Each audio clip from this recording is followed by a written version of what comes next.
स्वागत है आप सब लोगों का। स्वागत है त्रिपाठी जी, स्वागत है सर आपका, सागर सर आपका, आप सभी लोगों का बेहद स्वागत है साहित्य के इस पेड़ के नीचे रविवार की शाम 5 बजे। कहां पर? सीधी सादी कविता में। मैं पिछले रविवार नहीं था तो एक ब्रेक सा आया। एक होता है ना कि तारतम्यता बनी रहती है, एक कॉन्टिन्यूटी बनी रहती है आपकी बातों में, आपके तरीकों में, आपके होने में, इस जगह में। तो वो जो ब्रेक आया, तो आज जब मैं यहाँ था, अभी मैं 1 घंटे से हूँ यहाँ पे, कुछ कर रहा था, तो दिमाग में एक चीज आई थी कि आज कैसे जुड़ूंगा अचानक से। वो जो एक ब्रेक आया, हल्का सा एक ही हफ्ते का था, पर वो जो आया वो आज कैसे कनेक्ट करूंगा, रिकनेक्ट कैसे करूंगा अपनी ही छूटी हुई किसी चीज से। तो मुझे समझ में आता है कि जब आप किसी चीज से छूट जाते हैं ना, तो एक एक जंप लेना होता है आपको, एक लीप, एक फेथ का एक लीप ऑफ फेथ जिसे हम कहते हैं, वो लेना होता है, और आप उस तरफ पहुंच जाते हैं जिस तरफ आपका वो जो चेन है, वो जो कड़ी है, वो फिर से कंटिन्यू होती है। तो आज मैं वही ले रहा हूं आप सबके यहाँ पर इस सानिध्य में कि साहित्य के इस पेड़ के नीचे हर रविवार को शाम 5 बजे एक महफिल जमती है। एक ऐसी ही चलती फिरती जो टोली है जो यहाँ अभी रुक गई है, ये महफिल हर रविवार को शाम 5 बजे जमती है, जहां पर एक रचनाकार को हम यहाँ बुलाकर उनकी रचनाओं को सुनते हैं, उनसे बातचीत करते हैं, और जो कुछ भी हो सकता है जमीनी स्तर पर, आमने सामने, इस बहुत बड़ी डिजिटल दुनिया में, उसको यहाँ जीने की कोशिश करते हैं, एक अनुभव जीने की कोशिश करते हैं जो बहुत आराम से हो और बहुत हल्की सी हो, बहुत छोटी सी हो। तो ये बस कोशिश यही है कि यहाँ पर इस कोशिश को जिंदा रखा जाए, और शायद इसीलिए आप सबकी उपस्थिति में और हमारे इस प्रयास से लगातार, और हमारे जो साथी हमसे जुड़ते जाते हैं यहाँ पर रचनाकार के तौर पर, ये कोशिश आज 79वीं रविवार यानी कि 79th संडे पे पहुंची है। करीब 1.5 साल प्लस तो हो चुका है इस चीज को। बिल्कुल, हर रविवार, चाहे बारिश में भी हमने 1-2 कविताओं का सेशन किया, उस दिन बारिश हुई तब भी। कमाल की बात यह कि जो कवि उस दिन परफॉर्म करने आए, जो रचनाकार उस दिन अपनी बात कहने आए, उनके उन शब्दों को और उनके उस जज्बे को पानी के बूंदों ने भी नहीं गलाया, और उन्होंने तब भी अपनी बात कही। धूप में भी हमने अपनी बात कही, और अब तो सर्दियां भी आने वाली हैं। अभी तो फिलहाल ये आहट है, जब कड़कड़ाहट वाली ठंड होगी तब भी हम यहाँ होंगे, ये तय है। तो ये इसलिए क्योंकि हम 1 से 79वीं तक आज आए हैं, आगे 80 बढ़ती जाएगी गिनती। ये कोई नंबर नहीं है, कोई स्कोर कार्ड, स्कोर बोर्ड नहीं है कि चल रहा है। ये बस एक परिणाम जैसा कुछ है, एक पहचान जैसी कुछ है कि अभी भी यहीं पर, इसी दुनिया में, हमारे ही आसपास कुछ ऐसे लोग भी हैं जो आमने सामने मिलते हैं, आमने सामने बात करते हैं, आमने सामने अपनी कविता कहते हैं, और बिल्कुल उतने ही कच्चे तरीके से, जितने कच्ची तरीके से कोई रचना हम तक आती है। रचना आते वक्त कभी बहुत बड़े तामझाम के साथ नहीं आती है। ठीक यहाँ से रचनाएं जब कही जाती हैं तो वो उसी कच्चेपन के साथ कही जाती हैं कि किसी तामझाम की जरूरत नहीं होती है। यहाँ आप लोग होते हैं, हम लोग होते हैं, और बात हो जाती है, बस इतनी सी बात होती है। यहाँ बहुत सेटअप की जरूरत नहीं है, यहाँ कोई सेटअप नहीं है, यहाँ आप ही और हम ही हैं। हम दोनों लोगों की उपस्थिति ही यहाँ का सेटअप है। हाँ, जिस दिन आप लोग नहीं होते उस दिन डर लगता है जरा सा कि पता नहीं आज कौन होंगे, पर हर बार 5 बजते ही यहाँ पर जब आप लोगों की उपस्थिति हो जाती है तो एक आश्वासन मिलता है कि है, अभी हैं, हम लोग हैं, और जब तक हम लोग हैं तब तक ये सिलसिला है, तब तक यहाँ कविता है, तब तक ये जगह है, तब तक आप हैं, तब तक हम हैं। मुझे लगता है इतनी सी बात थी जो मैं आप लोगों को कहना चाह रहा था। मैं यहाँ से विदा लूंगा, और मेरे बाद जो रचनाकार आएंगी हम उन्हें सुनेंगे, इत्मीनान से सुनेंगे, और फिर देखते हैं कहानी कहाँ तक चलेगी। अंत में एक बार मैं फिर से आऊंगा थोड़ी सी बात कहने के लिए। तब तक के लिए मुझे लगता है कि अब मैं यहाँ से विदा लेता हूँ, और साहित्य के इस पेड़ के नीचे आप लोगों को आज की रचनाकार के सामने, और आज की रचनाकार को आप लोगों के सामने रखता हूँ, और फिर आप दोनों के बीच जो भी बातचीत होगी वो सीधी होगी। तो शोभा जी, स्वागत है आपका साहित्य के इस पेड़ के नीचे, बेहद स्वागत। Thank you. सबसे पहले तो आप सभी को नमस्ते, आभार कि आपने अयोध्या शहर से आने वाली उस शोभा अक्षर को बुलाया, जिसका साहित्य से सीधा सीधा संवाद पिछले 5 वर्षों में ज्यादा हुआ है।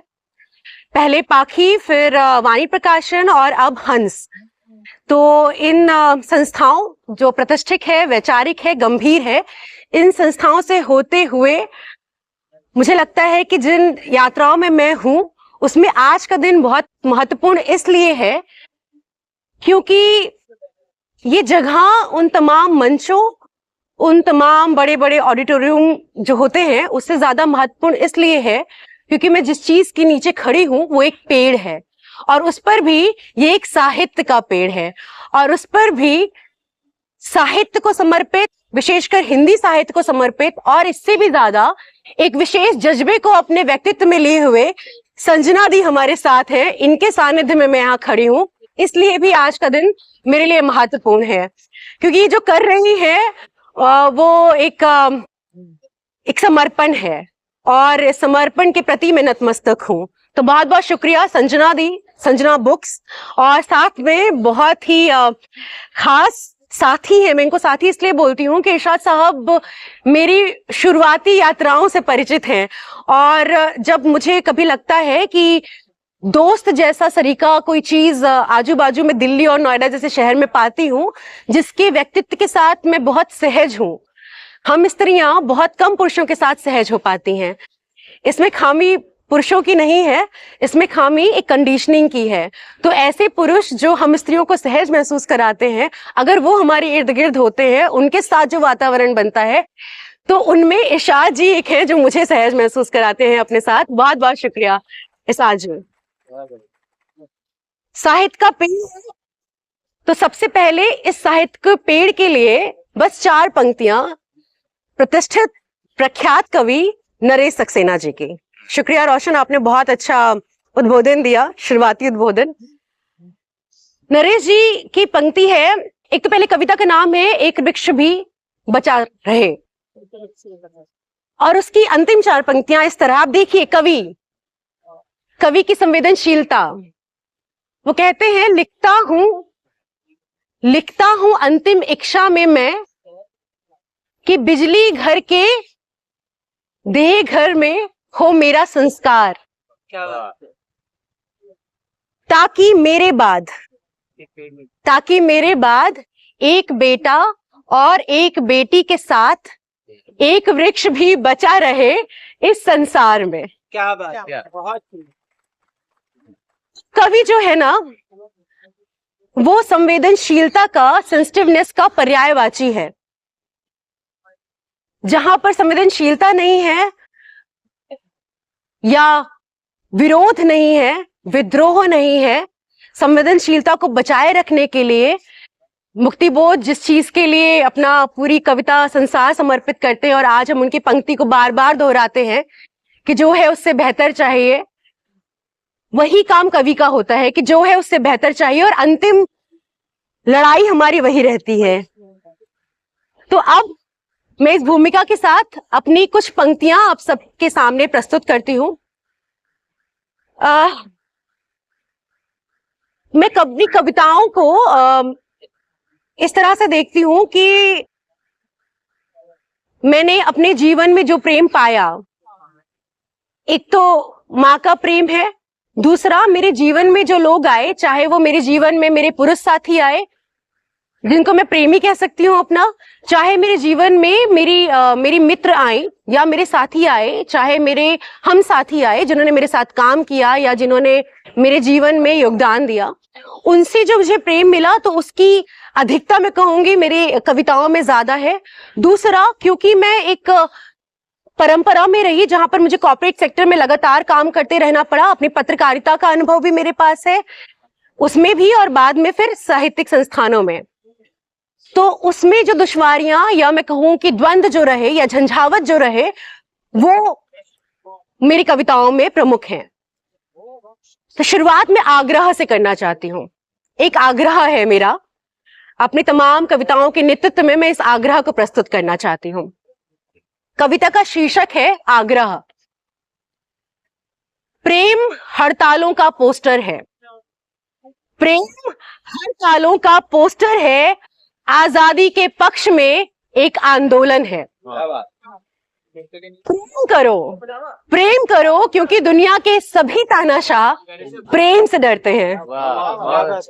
प्रेम करो जैसे प्रकृति पृथ्वी से करती है, प्रेम करो जैसे प्रकृति पृथ्वी से करती है, जैसे ट्रेन में सफर करते हुए 2 अनजान किशोर आकर्षण को जीते हैं। प्रेम में पड़ जाओ, प्रेम में पड़ जाओ, क्योंकि प्रेम में पड़ना नदियों में पानी को बचाए रखना है। बहुत बहुत शुक्रिया। और इस आग्रह के बाद एक कविता जिसकी मैं बात करी थी, कॉर्पोरेट सेक्टर में विशेषकर काम करते हुए तमाम डिस्क्रिमिनेशंस, और वो डिस्क्रिमिनेशन कभी कभार हमें एंजाइटी और डिप्रेशन में भी ले जाता है, और हम बहुत कुछ सीखते हैं लेकिन हम असफल होना नहीं सीख पाते कि असफलता को सहजता से कैसे लिया जाए। इसकी ट्रेनिंग हमारे माँ बाप या हमारे साथी या हमारे शिक्षक थोड़ी कम देते हैं कि अगर तुम गिर गए तो ये सामान्य बात है, उठना है, अगर तुम फेल हो गए तो ये हिस्सा है, इससे कैसे उबरना है। तो कॉर्पोरेट सेक्टर में काम करते हुए जब हम अपने कैरियर ओरिएंटेड होते हैं हम लोग, तो कई बार हमें पीछे भी जाना पड़ता है कई कदम, लेकिन कई बार हमें कुछ ऐसा सामना करना पड़ता है कि हमारी सारी संवेदनशीलता, साहित्यिक और सामाजिक चेतना जो है वो भरभरा कर गिरने लगती है, हम कमजोर होने लगते हैं। तो वो कविता मैंने लिखी थी नमक का ढेर, और मुझे याद है मैंने एक संस्थान से इस्तीफा दे दिया था, उसके बाद ये उपज मेरे दिमाग में आई थी, उसको मैं आप सबके समक्ष पढ़ना चाहती हूँ। थोड़ी सी लंबी कविता है तो मैं इसको, ये स्त्री दर्पण एक वेबसाइट है स्त्रियों को समर्पित, उस पर ये कविता प्रकाशित हुई थी मेरी। नमक का ढेर। घिनौनी गालियों आवाज कसी ठहाकों, घिनौनी गालियों आवाज कसी ठहाकों और मजाक का एक तमाचा सा मेरे चेहरे पर पड़ा। मैंने सूनी और चकराई सी आंखों से अपने चारों ओर देखा। आखिर हम चारागाह पहुंच गए। वो भोंडी और कुत्सित मुस्कुराहट के रंगे लोग, बुरी तरह दूसरों को नीचा दिखाते हुए लोग, पैरों तले रौंदने के लिए छटपटाते लोग, चीखते चिल्लाते और जहरीली हवा में अपना अदृश्य मुक्का लहराते हुए लोग। मैं बराबर की हैसियत से उनके साथ सम्मिलित हुई थी। बराबर, जरा ठहरो साथियों, उनके बराबर होने की परिभाषा में रक्त रंजित किस्से हैं। जब हृदय अंदर ही अंदर अपमान की भावना से डर रहा था, तब मैंने पूछा, क्या तुम्हारी आत्मा एकदम मर गई है? क्या तुम्हारी आत्मा एकदम मर गई है? सब खामोश थे और अपनी चुप्पी ही उनकी कुटिलता का जवाब था। नाहक ही अपमान हुआ। अकेले और दुखी व्यक्ति को परेशान करके तुम्हें आनंद की अनुभूति होती है। सूरज की किरणों में रंजित नमक जैसे बहसी लोग। नमक के इस ढेर पर, ये जो सारा हम सहते जाते हैं ना, नमक के इस ढेर पर मैं अकेली खड़ी हूं। मेरे साथ और मजदूर हैं, उनके पास भी पेट है, उन्हें भी काम करना पड़ता है। मजदूर की अनुभवी आंखें जानती हैं कि वो भी हमारी तरह मजदूर हैं, पर उनका पेट सिर्फ अनाज से नहीं भरता। मैं लौट रही हूं भावना से कुलबुलाता हुआ मन लेकर। मैं अब अधिक स्वस्थ चित्त हूं,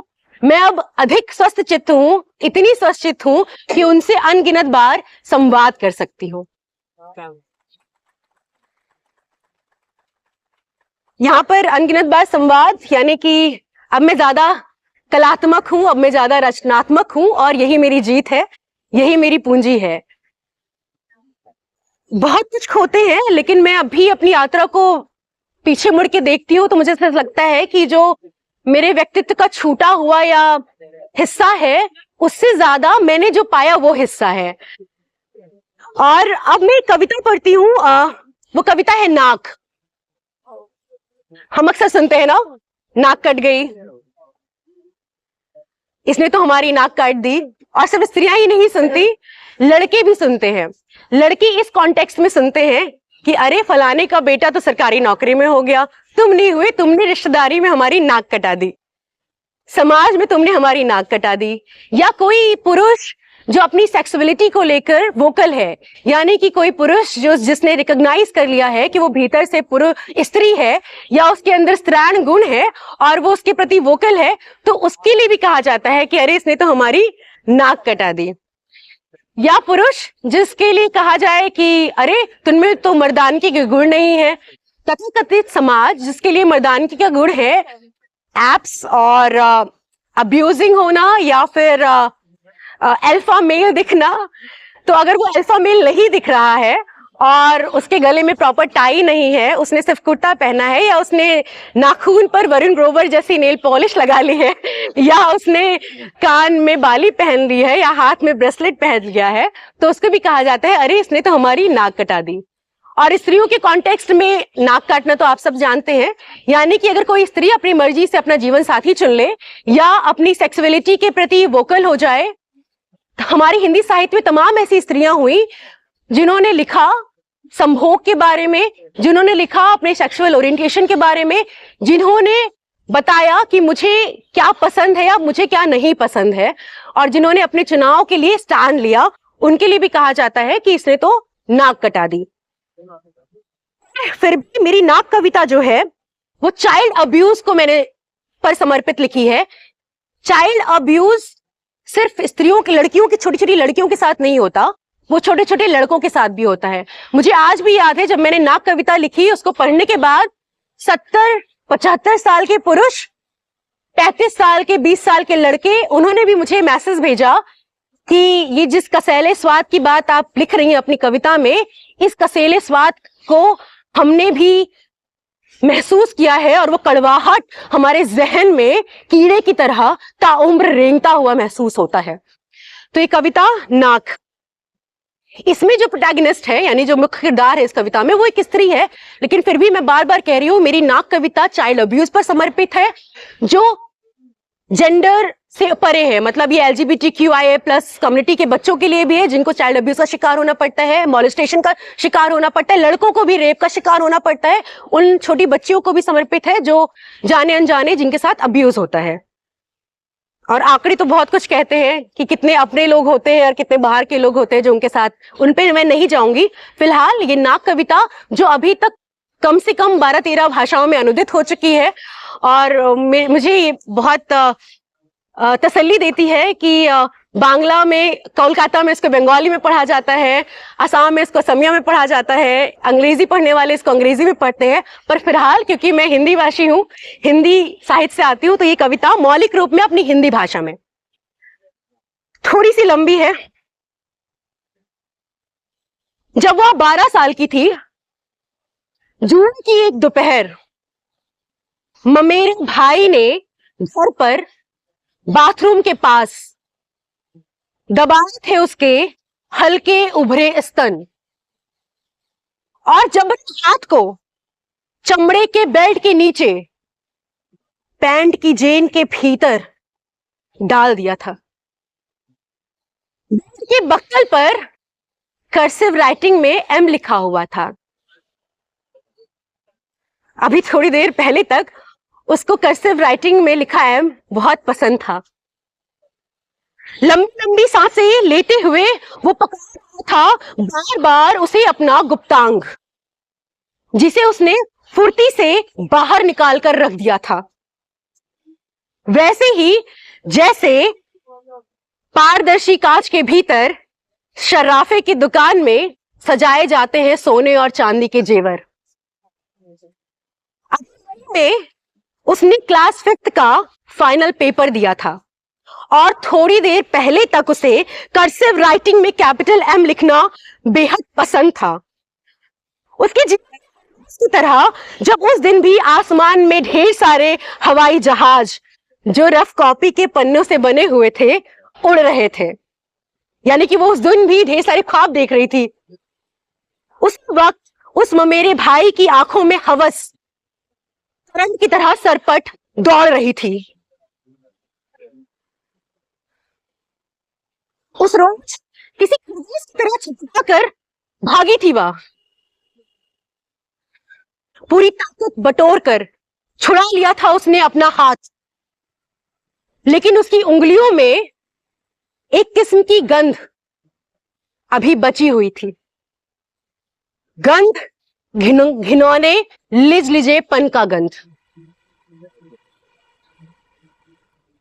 वहां से तेजी से डरकर भागी थी वह, सोचते हुए कि अब तो कट जाएगी नाक। नाक जिसे उसकी मां ने चुपचाप नानी के कहने पर कई सालों से छुपा कर रखा था। ऐसा नहीं है कि पहली बार वो शिकार हो रही थी, उसकी मां भी शिकार हुई थी, उसकी नानी भी शिकार हुई थी, लेकिन उन्होंने कभी मुंह नहीं खोला था, अपने घर के लोगों के खिलाफ कभी मुंह नहीं खोला था। तो नाक जिसे उसकी मां ने चुपचाप नानी के कहने पर कई सालों से छुपा रखा था, एक काले गंदे सिकड़े हुए चौकोर कपड़े में गठिया कर, किनारी जिसकी उधड़ी हुई थी और जिसके एक कोने पर बना हुआ है सफेद कबूतरों का जोड़ा। इन कबूतरों ने चोंच में पकड़ रखा है एक एक तिनका हरे रंग का। अब वह थोड़ी बड़ी हो गई है, 28 नंबर के साइज की सी कप ब्रा पहनती है। एक बार इसी लड़की ने अपने सगे भाई को थप्पड़ मार दिया था घर के पास के एक पुलिस स्टेशन में सबके सामने।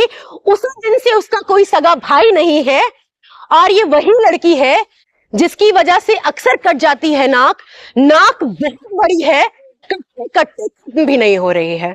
नाक बहुत बड़ी है, कटते कटते खत्म भी नहीं हो रही है। जब अज्ञेय की कविताओं से मैं गुजर रही थी तो उनकी कविता ने मुझे झकझोरा। वो कविता थी दुख सबको मांझता है, और दुख सबको मांझता है जो कविता अज्ञेय की है, उसमें वो मुक्ति की बात करते हैं। वो कहते हैं कि हो सकता है हम और आप सेंसिटाइज नहीं है, कंडीशन नहीं है मुक्ति देने के लिए। मतलब हम अपनी इंडिविजुअल लिबर्टी तो चाहते हैं, यानी कि हम अपनी प्राइवेसी तो चाहते हैं, लेकिन हम दूसरे को प्राइवेसी या मुक्ति देना या मुक्त करना नहीं चाहते हैं, सहज वातावरण नहीं देते हैं। जैसे एक जोड़ा आपस में गले लग रहा हो, एक लड़की अपने पिता के साथ गले लग रही हो, या एक बेटा अपनी माँ को जोर से गले लगा रहा हो, तमाम ऐसी चीजें जिसको देखकर हमारा समाज असहज हो जाता है। तो आगे उसमें कहते हैं कि जो कुछ भी हो, लेकिन दुख ने जिसको मांझा है वो ये तो जरूर सीख जाता है कि दूसरे को मुक्ति कैसे देनी है। उस पंक्ति से प्रभावित होकर मैंने एक कविता लिखी जिसको मैंने शीर्षक दिया दुख सबको मांझता है, और मैंने इस कविता में क्रेडिट भी लिखा कि ये कविता की जो शीर्षक है वो अज्ञेय से प्रेरित है। छोटी सी कविता है। दुख एक सभ्यता है, दुख एक सभ्यता है, सदियों से चली आ रही, कभी न नष्ट होने वाली सभ्यता। दुनिया के सभी जीव इसके नागरिक हैं। ऐसा नहीं है दुख हमें होता है, दुख हर उस चीज को होता है जिसके अंदर जीव है, उन्हें भी दुख होता है, कुत्ते को भी दुख होता है, गाय को भी दुख होता है। तो दुनिया के सभी जीव इसके नागरिक हैं। दूसरी सभ्यताओं की तरह या भी नदी के किनारे बसी है, जिसमें गिरते हैं अनगिनत आंसुओं के झरने। रोना सुख भी है, रोना सुख भी है, बची रहे रोने की सभ्यता, बची रहे रोने की सभ्यता, इसलिए जरूरी है दुख। दुख सबको मांझता है, सुख को भी। मुझे ऐसा लगता है कि हम सबके लिए रोना बहुत जरूरी है शासा। पहले जब मैं अपने स्कूल में थी तो तब तक मेरी कंडीशन थी कि पुरुष इसलिए मजबूत है, स्ट्रांग है, कि वो लड़कियों की तरह बार बार आंसू नहीं टपकाते।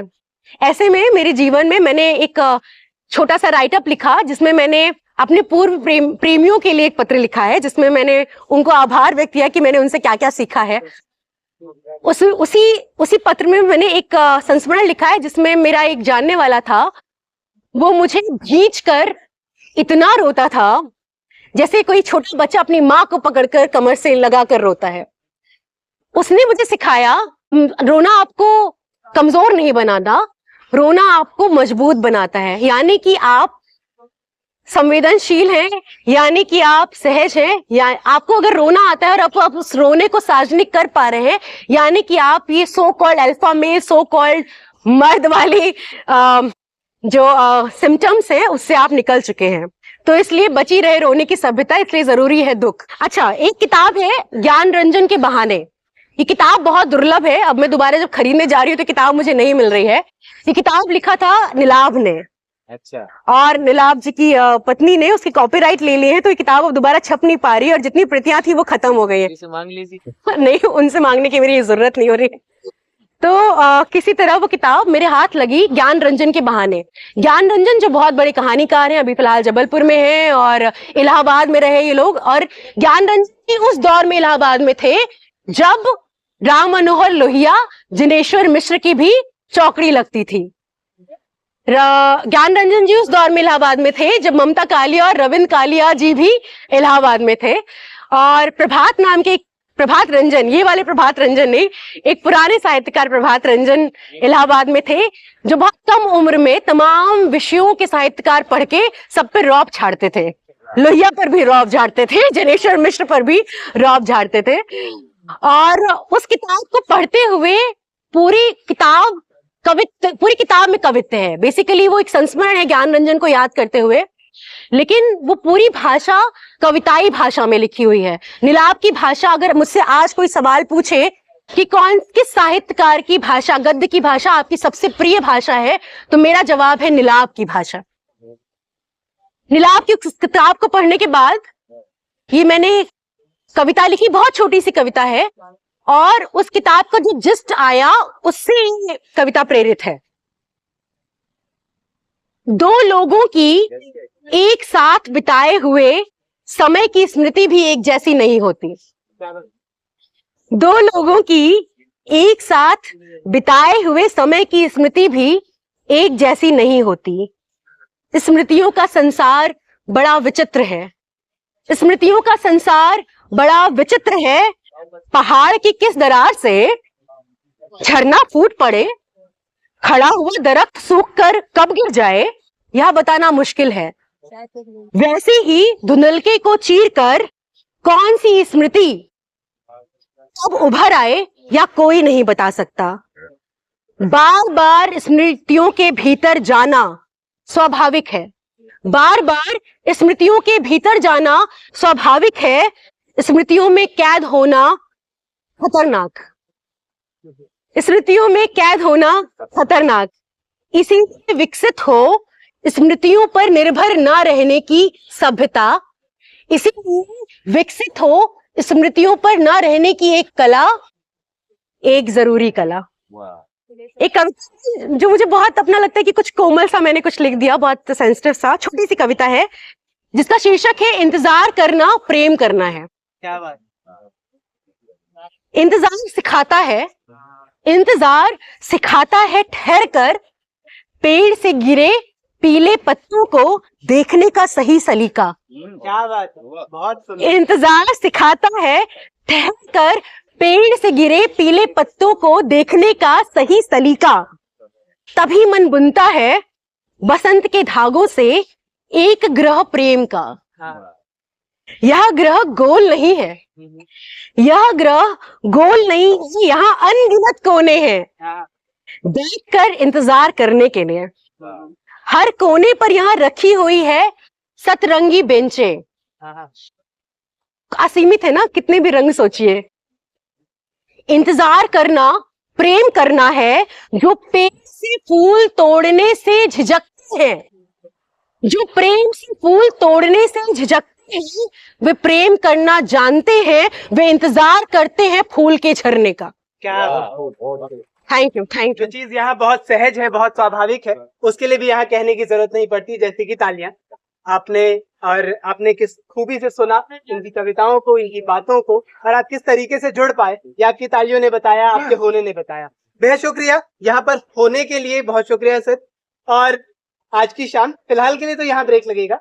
अगली शाम हम फिर मिलेंगे अगले रविवार किसी और नए रचनाकार के साथ इसी माहौल में। और हर बार की तरह चेहरे बदले होंगे कुछ, और कुछ वही होंगे जो हर बार होते हैं, क्योंकि कुछ तो ऐसे हैं जो यहाँ मुसाफिर की तरह है और कुछ का ठिकाना ही यही है। पर जिनका ठिकाना है वो भी यहाँ मुसाफिर होते हैं कुछ वक्त के लिए। मैं थोड़ी सी उलझी बात कह रहा हूँ, पर आप इनको तोड़ कर देखेंगे तो समझ जाएंगे। तो सीधी सादी कविता की ये 79वीं शाम शोभा जी के साथ थी। हम सबने उनकी कविताएं सुनी, शोभा जी अभी अब एक तरीके से ये मंच जैसा तो कुछ नहीं है, पर आप लोगों के बीच है। जब यहाँ ये सेशन खत्म हो जाएगा, आप उनसे मिलिएगा, बात कीजिएगा किसी खास कविता पर, कुछ अच्छा लगा या कुछ और कहना हो उनसे तो भी कहिएगा। पर ये सब खत्म करने से पहले दो चीजें होती है जो कर लेते हैं, कि एक तो शोभा जी जो इस परिवार के सदस्य का हिस्सा भी है, इस उस हिस्से को यहाँ इस शाम की एक यादगार, कोई एक चीज, कोई एक तोहफा पहुंच जाए, ताकि उन्हें जब ये शाम याद रहे तो वो चीज याद रहे, वो किताब, वो चीज, जो कुछ भी है उसके भीतर, वो समय और वो लम्हा याद रहे। तो शोभा जी एक बार स्वागत है आपका यहाँ पर। और इरशाद भाई आप प्लीज। संजना दी। हाँ आंटी प्लीज आप भी आइए। आप एक सेकंड ले, मैं बाहर जाता हूँ। कोई इमेज, कोई आगे एक बार फोटो ले लेना है प्लीज। बहुत शुक्रिया यहाँ होने के लिए। Thank you. बहुत शुक्रिया।